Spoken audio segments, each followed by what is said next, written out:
to the martial law and impeachment issues unfolding in South Korea. However, upon closer examination, these issues reveal something far deeper. South Korea is engaged in an intense battle against global communism.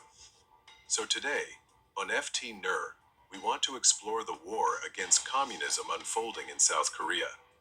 Crossroads News reported on this situation, highlighting its significance. Martial law was declared and then very quickly lifted in South Korea.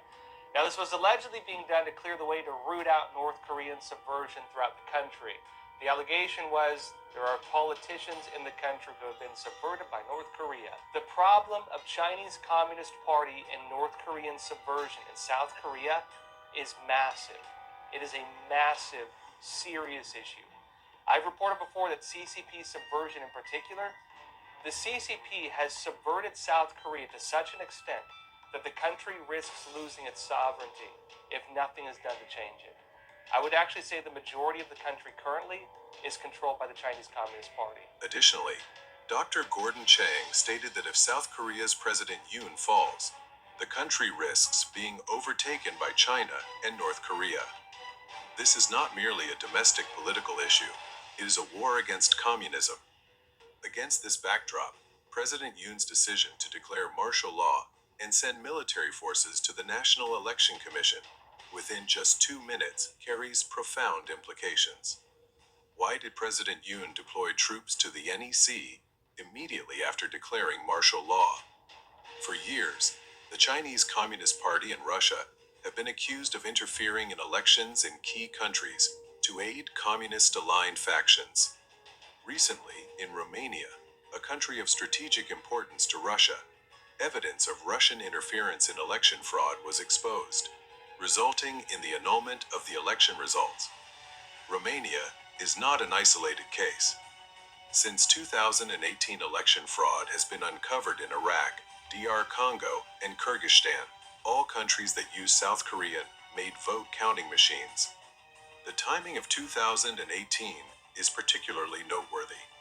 Just before this period, South Korea's staunchly anti-communist President Park was impeached, paving the way for pro-China, pro-Russia President Moon to take office.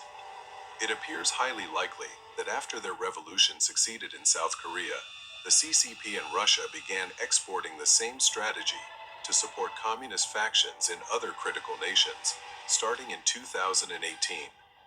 This same strategy was uncovered in Kyrgyzstan, where fraudulent elections were nullified.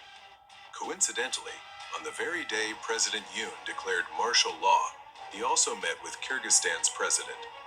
That same day, he sent troops to the NEC. Is this all just coincidence?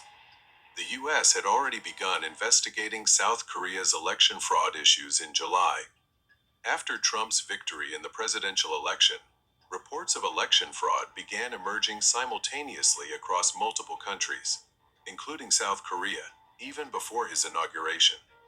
This suggests a global conflict against forces seeking to dominate the world through election fraud. If these efforts to expose fraud fail, many nations may fall into the hands of the CCP, Russia, and their backers before Trump's inauguration. Nations that succumb to the CCP and Russia will lose their freedom entirely, and their churches will be shut down.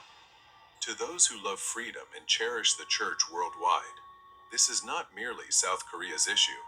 It is the labor pains of a new global order.